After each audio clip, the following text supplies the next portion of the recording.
ಎಲ್ಲರಿಗೂ ಕೂಡ ಸದ್ಯ ಇರುವಂತಹ ಕುತೂಹಲ ಅಂತಂದ್ರೆ ಲೋಕಸಭಾ ಚುನಾವಣೆಯ ದಿನಾಂಕದ ಬಗ್ಗೆ. ಅದರ ಬಗ್ಗೆ ಈಗ ಮಹತ್ವದ ಅಪ್ಡೇಟ್ ಸಿಕ್ಕಿದೆ. ನಾಳೆ ಲೋಕಸಭೆ ಕುರುಕ್ಷೇತ್ರಕ್ಕೆ ದಿನಾಂಕ ಘೋಷಣೆ. ಎಲ್ಲರೂ ಕೂಡ ಬಹಳ ಕುತೂಹಲದಿಂದ ಕಾಯ್ತಿರುವಂತಹ ವಿಷಯ ಇದು. ಯಾವಾಗ MP election, Lok Sabha election date ಅಂತ ನಾಳೆ ಚುನಾವಣಾ ಆಯೋಗದಿಂದ ಸುದ್ದಿಗೋಷ್ಠಿಯನ್ನ ಕರೆಯಲಾಗುತ್ತೆ. ಮಧ್ಯಾಹ್ನ 3 ಗಂಟೆಗೆ ಚುನಾವಣೆಯ ಡೇಟ್ ಅನ್ನ ಘೋಷಣೆ ಮಾಡಲಾಗುತ್ತೆ. ನಾಳೆ ಚುನಾವಣೆಗೆ ದಿನಾಂಕ ಘೋಷಣೆ ಮಾಡಲಿರುವಂತಹ ಆಯೋಗ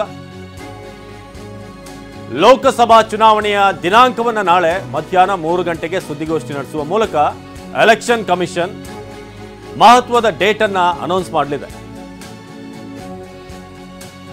ಲೋಕಸಭಾ ಚುನಾವಣೆ 2024 ಯಾವ ದಿನಾಂಕ ಬರುತ್ತೆ ಅನ್ನೋದ್ರ ಬಗ್ಗೆ ಎಲ್ಲರಿಗೂ ಕೂಡ ಸಹಜವಾಗಿ ಎಕ್ಸ್ಪೆಕ್ಟೇಷನ್ ಇದೆ. ಜೊತೆಗೆ ಈ ಕೋಡ್ ಆಫ್ ಕಂಡಕ್ಟ್ ಎಲ್ಲವೂ ಕೂಡ ಶುರುವಾಗುವಂಥದ್ದು. ನಾಳೆ ಮಧ್ಯಾಹ್ನ 3 ಗಂಟೆಗೆ ಸುದ್ದಿಗೋಷ್ಠಿಯನ್ನು ನಡೆಸೋ ಮೂಲಕ ಆಯೋಗ ಚುನಾವಣೆಯ ದಿನಾಂಕವನ್ನ ಘೋಷಣೆ ಮಾಡಲಿದೆ.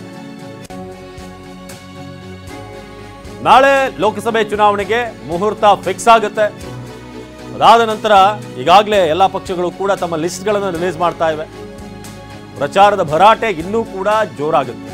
ಈಗಾಗಲೇ ನಾಯಕರುಗಳು ಆಕ್ಟಿವ್ ಆಗಿದ್ದಾರೆ. ಅಭ್ಯರ್ಥಿಗಳು ಒಂದಷ್ಟು ಅಭ್ಯರ್ಥಿಗಳ ಅನೌನ್ಸ್ಮೆಂಟ್ ಬಾಕಿ ಇದೆ. ಆದರೆ ಎಲೆಕ್ಷನ್ ಕಮಿಷನ್ ಡೇಟ್ ಅನ್ನ ಅನೌನ್ಸ್ ಮಾಡಿದ್ಕೊಳ್ಳಿ ಅಫಿಷಿಯಲಿ ಈ ಲಿಸ್ಟ್ಗಳನ್ನೆಲ್ಲ ಬೇಗ ರಿಲೀಸ್ ಮಾಡ್ತಾ ಎಲ್ಲವೂ ಕೂಡ ಕ್ಲಿಯರ್ ಆಗ್ತಾ ಹೋಗುತ್ತೆ. ಯಾಕಂದರೆ ಚುನಾವಣೆಗೆ ಹೆಚ್ಚು ಮತದಾನದ ದಿನಕ್ಕೆ ಹೆಚ್ಚು ದಿನ ಇರೋದಿಲ್ಲ. ಯಾಕಂದರೆ ಒಮ್ಮೆ ಅನೌನ್ಸ್ ಮಾಡಿದ್ಮೇಲೆ ಭಾಳ ಹತ್ತಿರ ಬರ್ತಾ ಹೋಗುತ್ತೆ, ಸಮಯ ಭಾಳ ಕಡಿಮೆ ಇರುತ್ತೆ. ಸೊ ಆ ಕಾರಣಕ್ಕೆ ನಾಳೆ ಮಧ್ಯಾಹ್ನ ಚುನಾವಣಾ ಆಯೋಗದಿಂದ ಈ ಮಹತ್ವದ ಘೋಷಣೆ ಆಗಲಿದೆ.